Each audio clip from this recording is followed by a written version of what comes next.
This is a show about facing fear, unlocking courage, and taking action. Courage isn't necessarily a daunting thing. It's going to give you more purpose. It's going to give you more drive. It feels like making a courageous decision is going to get you closer to who you aspire to be. It's knowledge plus faith plus action equals courage. One goal in the first minute, that one play could be the difference. You have to understand that everything is magnified in that way. And then the way you really have to get it across is you never know which moment is going to be the moment that's the most crucial.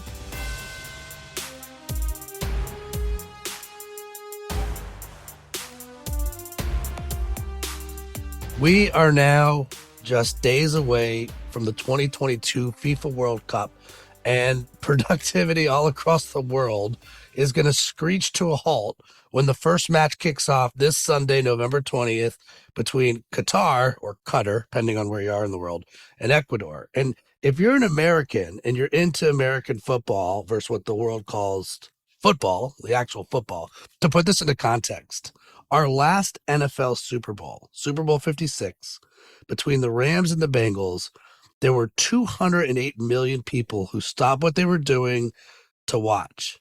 The 2018 World Cup final between France and Croatia and Russia, might I add for extra politics, was viewed by 1.1 billion with a B people. The World Cup, which is granted, it's a month-long tournament, had over 3.5 billion people watching it. Now, if you're an American soccer fan, then my guest today needs no introduction. He's played in 3 World Cups, scored quite arguably the greatest goal in American history, his 2010 goal in extra time against Algeria that sent America through in their group. I believe you're still the leading goal scorer and assist giver of all time. Number 10, Landon Donovan. Good morning, my friend. How are you? Doing great. Thanks for the intro. Sorry. That was quite spectacular, and I appreciate that. So if you're hearing a little bit of grogginess on the other side, it's because Landon you're out on your way to the airport. You're actually in a car, right? Going up to are you pumped? in the car on the way to LA. Get on a 16-hour flight and head to literally the other side of the world. I think it's an 11-hour time difference. So yeah, I am really pumped, really excited. It's going to be a long trek, but I'm excited to get there and get going. I'm assuming you have a nice middle seat and coach. Is that where they put you? I hope not. If that is the case, I might not be going. All right, Landon, you're a bit like a Johnny Cash song, and what I mean by that is, since the age of 16, soccer has taken you everywhere, right? You've been all over the world. You've played, a lot of times U.S. soccer was like, there's a ticket waiting for you here. You're going to play in the Pan Am Games or the Olympics, and you're in New Zealand, and you're in Australia, and you're in South Korea. But have you ever been to Qatar before? And if yes, are you excited about it? If it's the first time, what do you think it's going to be like? I have never been. I'm excited to go and see the country. I think World Cups are unique in that you don't see the country for what it normally would otherwise be, because everyone's going to put on their best face, right? So you think about Russia, 2014, Brazil at the time, in 2018, Russia, and 2014, Brazil. There's always stuff going on. There are always issues, controversies, et cetera. In South Africa in 2010, everyone was worried about the violence. But generally what happens is everyone puts aside all of the bad parts of life and come together for a month to celebrate. So it's not going to be probably what Qatar normally otherwise is. It's going to be the best version, which is, I think, good for everybody, because you get to see a new part of the world being exposed to, as you said, billions of people. And it's a big opportunity for them to put on their best face and show what they can do. So I think it's going to be really fun. All right, let's start in the obvious place, which is, are you excited to see your real team, Mexico, play in the World Cup?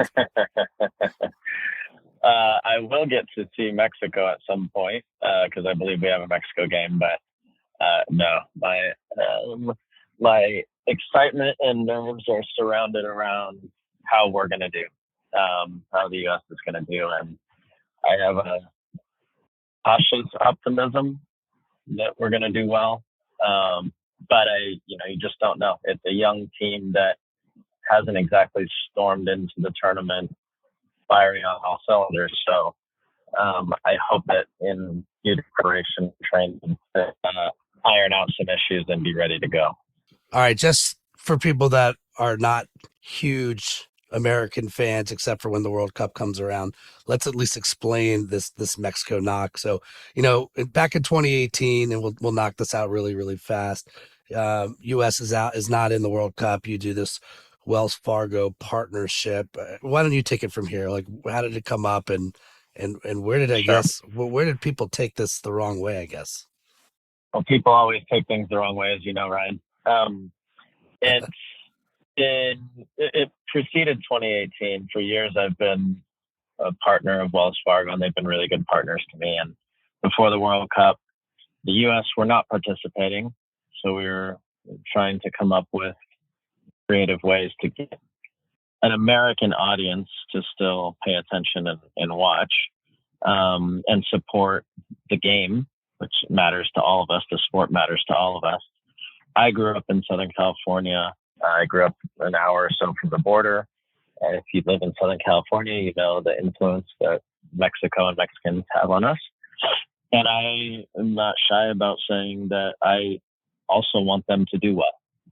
And anybody else in our region who's competing in a World Cup now, with a lot of people, the recent nationalist movement across the world, a lot of people didn't take kindly to me supporting one of our biggest rival in a World Cup, but I'm okay with that. I'm at peace with it, and we don't have to agree on everything, but I do support them and want them to do well. And that holds true for this World Cup too, and going forward. Yeah, I think also if you unpack your career, I mean, from the age of 16, I think your very first game ever against Mexico to your first USMNT cap, all you've done is torch Mexico, by the way. Like, Dos Cero started, I think, well, probably started before your goal in 2002. But, like, I mean, every big match that you've played against Mexico, I think you've done fairly well here, no? Yeah, I mean, to be clear, every time I stepped on the field against them, I was not rooting for them and scored many goals against them and beat them many times. So that when you step on the field, nobody's your friend. That's just the way it goes. But when you take a step back, I do want us to all do well, and I want soccer to do well in the country. So and across this region. So that was important to me. All right, let's talk about your next few weeks. So first of all, I think you're there for at least 2 weeks, maybe longer, but like if you take us behind the curtain of what you think life is going to be like, and like you've got to, I mean, again, Landon, you're wearing many labels. Like you've been a player, you've now been a manager, you're going to go over there and you're going to commentate. Like, is it easy for you to stay focused on, I mean, you've compartmentalized and stay focused on the job at hand, or do you allow your mind to play a little bit and go back and reminisce to what it was like to being a player? I don't know until I get there. To be honest, this is the first time since '94 that I will experience a World Cup in person when I'm not playing. So it's going to be a little unique for me in that way. I'm really excited about it because, one, I mean, the job I have, and I use that in quotes, is really cool. I get to be with one of the best play-by-play soccer commentators in the world and call games on Fox when I go. But two, when I'm not doing that, I get to just go experience the tournament for the first time as an adult without playing in it. And that part I'm really, really excited about. The World Cup is so unique in that way. And there's so many people from so many different parts of the world that come together. And it's just a huge party for a month. And I'm excited to live that as well. So can you talk about what you think the next few weeks are going to be like? Are you, how much time are you working with people in the studio or producers? Has that part already happened? Yeah. What's it like? Yeah. So when I arrive tomorrow, some point, we have a couple days of prep where we have meetings and seminars and things to get us ready. Then the tournament starts, I believe, on Sunday. Correct. If I'm correct. Yep. And then for us, I start working on Monday. And so what it'll look like on a day-to-day basis is there are 3 we'll call it 3 different types of shows. One is the games, the actual games. There will be 4 games a day starting Monday through the first 2 weeks of the tournament. And then in between each game, there will be a show, like an hour-long show in a studio, about, I think, 9 in 12 days. And then being on the set in between other games. And then the last show is what's called a World Cup Tonight show. And that will air later in America, but that's basically a recap of everything that happened, a little more lighthearted and fun recap of what happened during the day. So I could be on a game in the studio in between and on World Cup Tonight. I could be on 2 of the 3, 1 of the 3, or none of the 3. But basically every day is going to have more of my face than anybody wants to see, and there'll be a lot of us analyzing and broadcasting and talking about what's going on. A lot of your old teammates, I mean, you've played in 3 World Cups, so maybe this is inevitable, but a lot of your old teammates are going to be there doing what they do. I know Moadu, he's going to be there, I believe, commentating. Obviously, Coach Greg Berhalter, you guys played together in 02. Did you guys also play together in 06? 02 only. Okay. So, like, is it just fun to, like, stumble into your old teammates who you guys all obviously live across the country and now probably the world, but, like, fun to stumble in and just sort of shoot the shit? Or do you kind of go back to when you guys were teammates and just pick right back up where you left off? Or does it really depend on who you're talking to? Yeah, I'm really excited about that part. And the reason why Qatar is so unique is everything's centralized within 10 or 15 or 20 mile radius. So all the stadia, all the hotels, all the entertainment, everything is right there. And generally in a World Cup, you think about Brazil or Russia, you could be 6 or 7 hour flight away from one part of the country where the World Cup is going on. So what's unique about this is everyone's going to be centralized. So I'm going to get to run into lots of former teammates, lots of people I played against in all different walks of life, lots of soccer executives, lots of fans that I've met and know throughout the years, friends of mine. Everyone's going to be in the same spot, so it's going to be really cool. Now, let's talk about this particular team, this U.S. team. You already mentioned it, that you're cautiously optimistic. I'm an optimist, so I'm kind of right there with you. But to me, success seems, from a lot of us, please get out of the group, right? It's like, let's get out of the group. Do you feel like that's is the right ask? You think this team should be able to get out of the group? That is the indicator of success for us still. I hope we get to a point sooner rather than later where there is an expectation that you'll get out of the group, but we're still not there. So for now, that's the indicator of success. I do think we can. I do think we will, but I think it all comes down to the first game is so important for us. Any World Cup, the first game is crucial, but in particular for a young team, if psychologically and emotionally you get off to a bad start, first game against Wales is crucial. We tie or win that game, there'll be a lot of confidence going into the England game, which is our second game on Black Friday. And if you win the first game, the England game, you can still lose in advance. And that lets you play with house money a little bit. Now, the trickiest game that nobody is really talking about yet, because it's the last game, is the Iran game. So Iran is just across the Gulf from Qatar. My expectation would be that there will be tens of thousands of Persians flooding into Qatar to support their team. That's going to probably feel like an away game for the U.S. And, oh, by the way, there's a little bit of political history and political recent stuff going on in the world. And while that side of it doesn't impact our players as much, it absolutely impacts the Iranian players. And I can promise you they will be told in no uncertain terms that they have to win that game. And so there's going to be a lot at stake that day. Do you feel like with Wales and England, those same types of talks are happening between the Wales team about taking on England? Well, I guess the difference is the political component, right? So, aside from the political component, yeah, but for Wales, they finished with England, so they have to get all their points in the first two games. They can't expect that they're going to beat England, and that game, regardless of where either team is in the standings, is going to be a lot because it's going to mean a lot because of the close proximity. So it's a really fascinating group in terms of storylines all around. Take us back to 2002 just for a minute when you land in South Korea. I mean, I think at that point, you and Beasley are both 20 years old, just turned 20, I think, for you. And I think you had mentioned to me before, like the security, like you were just going to play a soccer tournament, right? But the security around you, was it eye-opening? Did you expect that? Did not expect it, and it blew my mind. It's maybe the most vivid memory I have of the World Cup. When we landed, the airport was shut down, completely shut down. Our path from our gate out to our bus was lined with South Korean soldiers.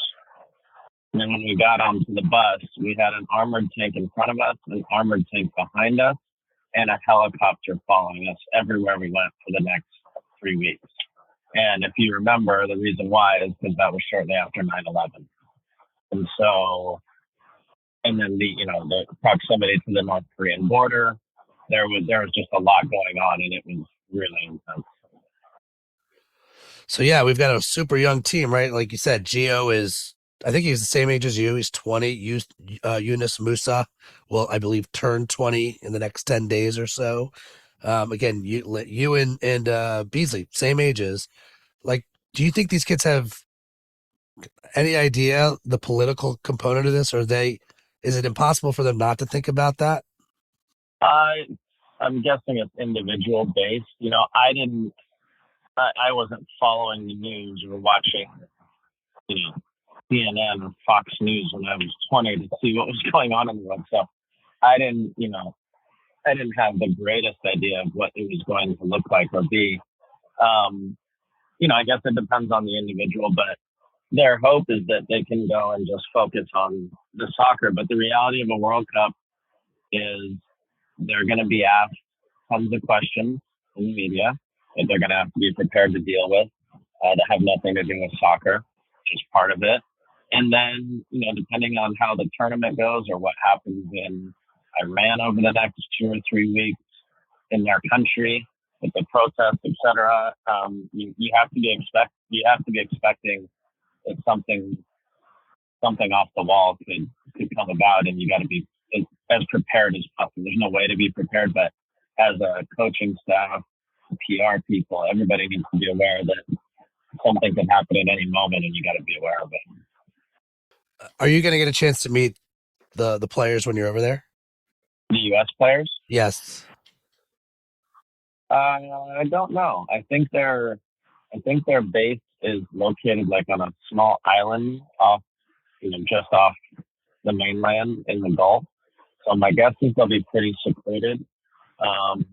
Maybe a little bit in some of the mixed zones, but I'm not anticipating seeing anybody now. Okay. If there was someone on the team specifically that you'd like to connect with, and who would it be, and what would you want to share with them? I don't know if there would be one specific. I think a few of the quote unquote older players, I hope, are able to play very carefree. When young players carry pressure, and I know this because I lived it, your performance slips. You have to experience pressure and deal with it and have some negative moments in order to know how to handle it appropriately. So for some of the older guys, or more experienced guys, I should say, Weston McKinney, Tyler Adams, Pulisic, I hope that they're able to play freely and not worry about all the extra BS. If they do that, I think we have a really, really good chance to do well in advance. But reality is everyone has a phone now. You miss a big chance or you give up a goal or something happens, everybody's going to know about it right away. And that could pile on quickly. So my hope is that is not the way it goes, and that even if it is that our guys are able to play with some carefree mentalities and just enjoy it. Yeah, it's funny you say that. I believe a year or two ago, Josh Sargent just said, screw social media. He just like got off it and just started focusing on the game. But look, if our country is dealing with this, our players are dealing with this, other countries are as well, right? England must be dealing with this. I mean, is this something, and again, I don't have like my finger on the pulse of culture in every country, but do you think every team is now feeling, or every player is now feeling this exact same pressure just because of their country or people on social media? Probably. It's expectation based, right? So if we'll use Wales as an example. I don't think anyone's expecting them to get out of the group, so that's fine. If you are a country that it's relatively low expectations, then I think it's okay. But for everybody else, yeah, absolutely. Social media has changed the way players think, and I've experienced that firsthand in San Diego Loyal as a manager. Things that happen publicly or posts made or things like that, I actually really see impact our players, which I think is crazy to me because that stuff never bothered me, but it is very real. It's a very real part of their lives. And so you have to take that seriously. In the case of England, social media wasn't what it was now, but in 2010 when we played them, you could literally feel on the field the pressure they were carrying and playing.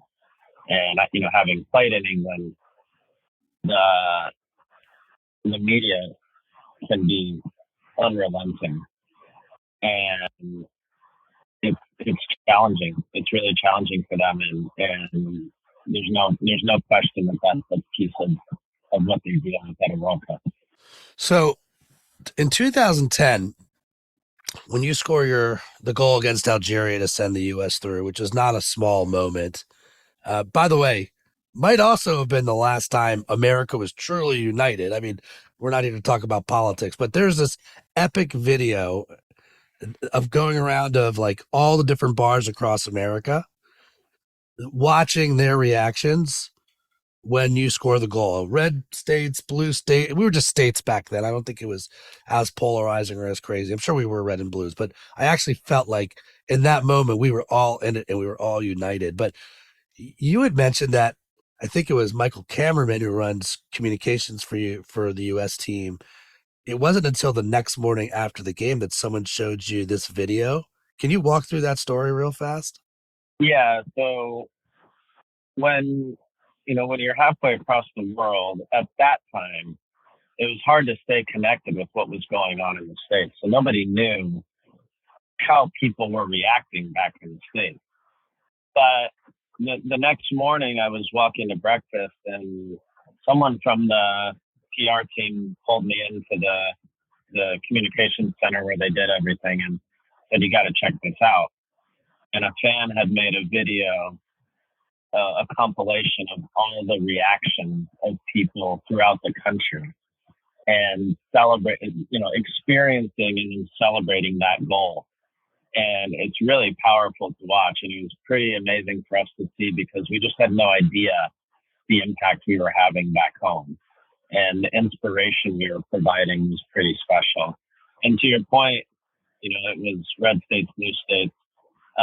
There were people who I'm sure were on vast different ends of the political spectrum, ideological spectrum, what they believed in, but it didn't matter. And that's the beauty of sport, and in particular this sport.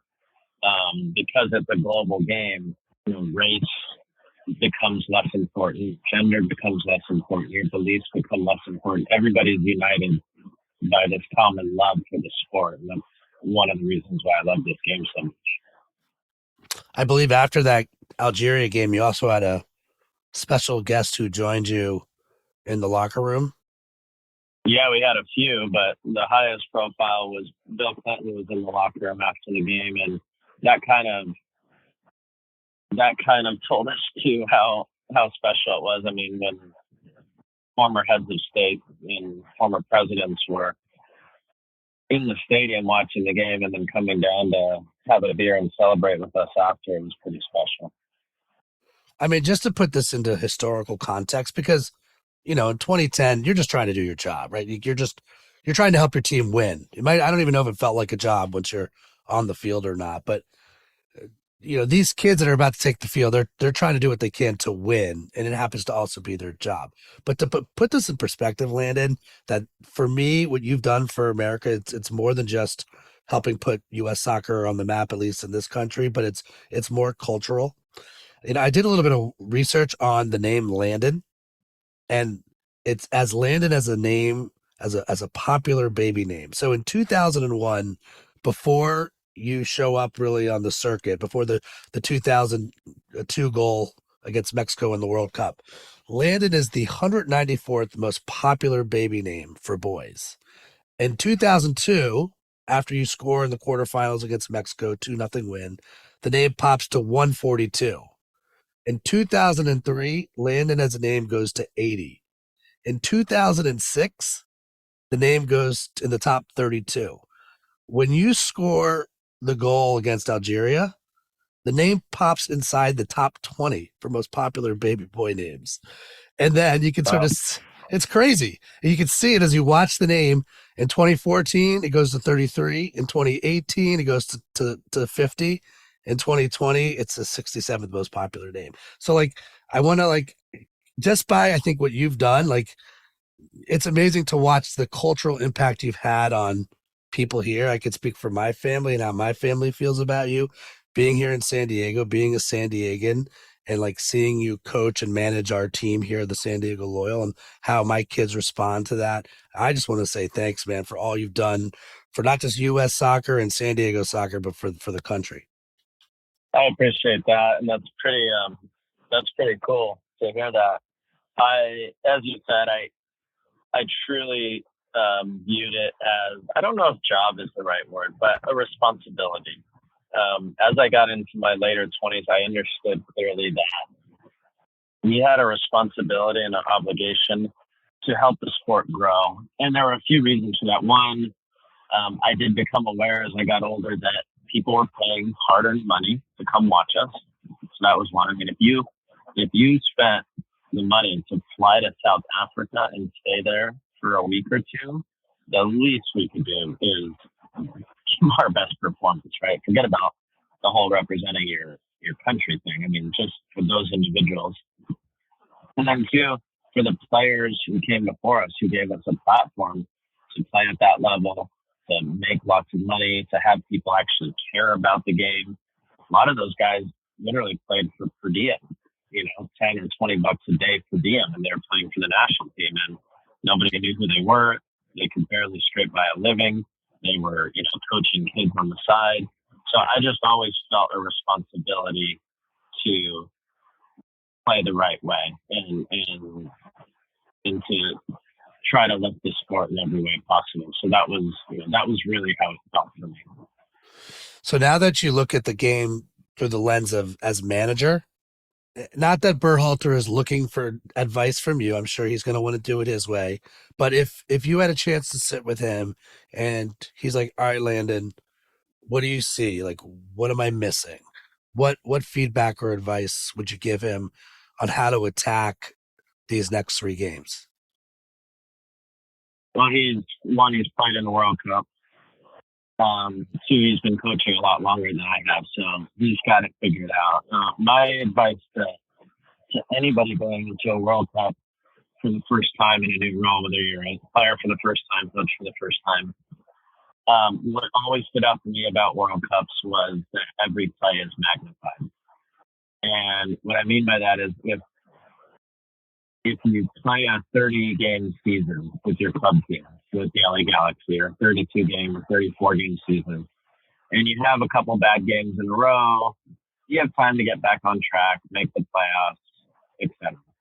In a World Cup, you don't get that. And in my 3 World Cups, literally each time came down to one play. Whether we advanced or not, came down to one play.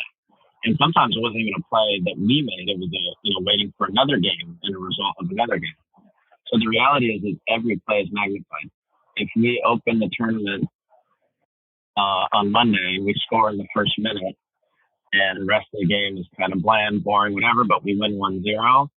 And then, we lose to England and get a tie against Iran. That one goal in the first minute, that one play could be the difference and could send us through the next round. So you have to understand that everything is magnified in that way. And then the way you really have to get it across is you never know which moment is going to be the moment that's the most crucial play. So it's not like you can wait and say, oh, well, there will be a penalty kick in the 71st minute. We know that's crucial. No, it could be make a bad pass in the first minute. It's in the back of your net, and now you're not advancing out of the group. So that's my advice in a World Cup is everything is magnified.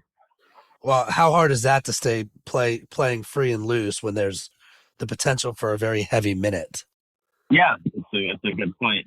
What I'm curious to see with our team is if there is a level of pragmatism that sets in. So fear is the most powerful human emotion.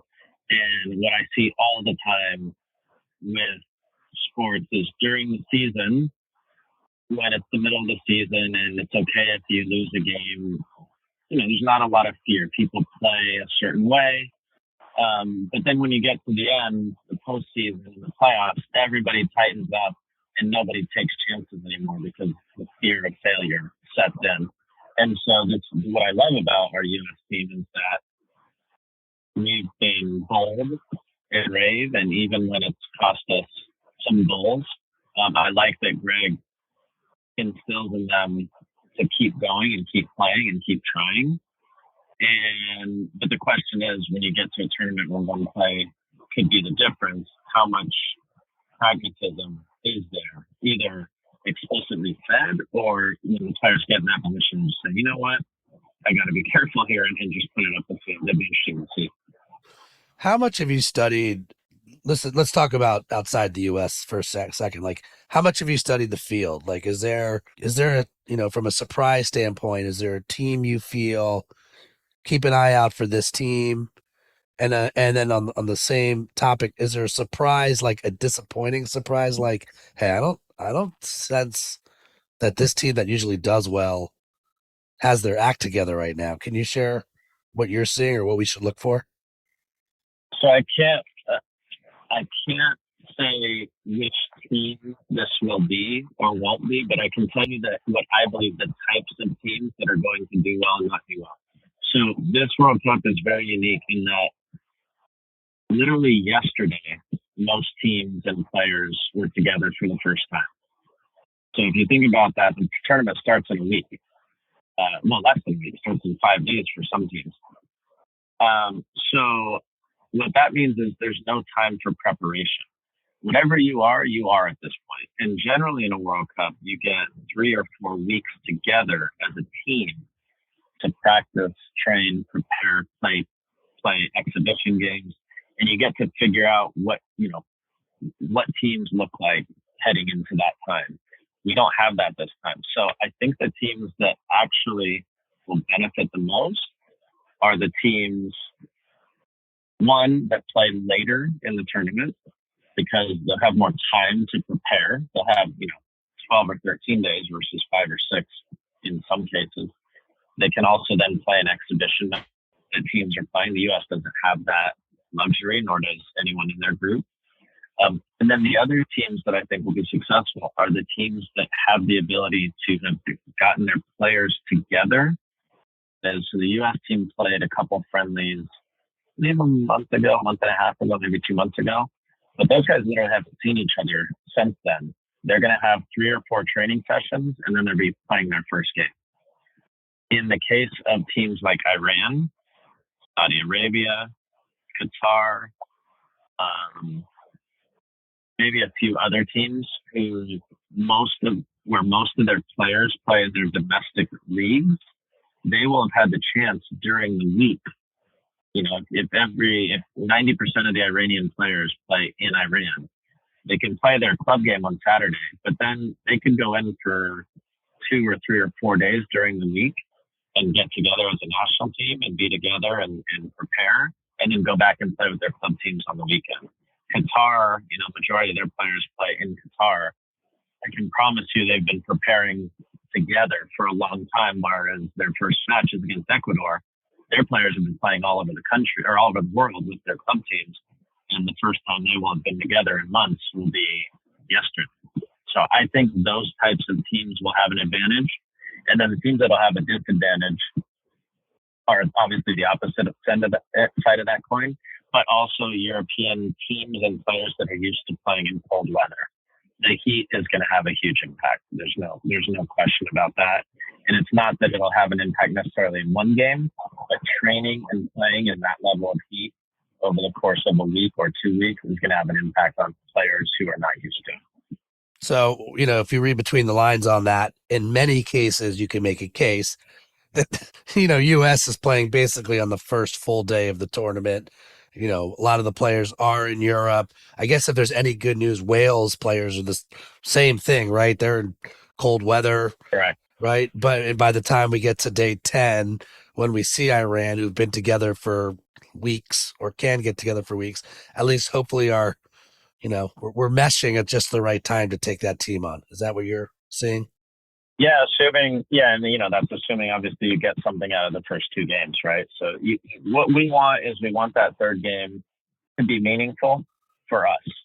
In a perfect world, it's not meaningful in the standings for the Iranian team, but again, we faced this in 2010 against Algeria. Algeria had nothing to play for in the standings, but politically, they did not like us, and you could feel it from their players. They wanted to win that game so bad. All right, man, take us home here, Landon, and I appreciate you finding some time on your drive up to coach and your on your flight here. Who do you think's going to take it all? Like, give me two teams that you think have the best shot from what you've seen to win it all. I think Brazil I would, if I were betting money, I would bet Brazil. Because of the hot weather thing, a lot of their players have played in Europe for a long time, but they will quickly acclimate and it'll feel, pretty similar to Brazilian climate. And I just think they're the best team in the world right now. So if I were betting, I would bet on Brazil. France, just from a talent standpoint, have to have the most talented roster and the most depth probably of any team. But you just never know what you're going to get with France. So I would, if I were taking a flyer, it would be on France, but I think Brazil would. All right. Since this is the Courageous podcast, which U.S. player will have the most courageous performance of the World Cup? Brendan Aronson, a name that's a little under the radar for U.S. sports fans, but U.S. soccer fans know him well. I think he's playing at the very best he's ever played, and I think he's our best player right now. He's playing the best of any player he plays at Leeds United in the Premier League.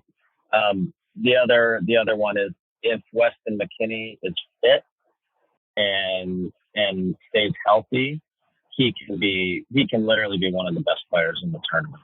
He is that good on both sides of the ball. But I think the most courageous guy who just doesn't care, goes and takes chances and risks is Brendan Aronson. Awesome. LD, safe flight over there. Hopefully you have a good book. And I'll see you when you get back, man. Thanks for joining us today. Go USA. Thanks, Ryan. Go USA. Thanks for tuning in to this episode of the Courageous Podcast. If you enjoy the show, don't forget to rate and review us on Apple Podcasts so more people can find us. See you again next week.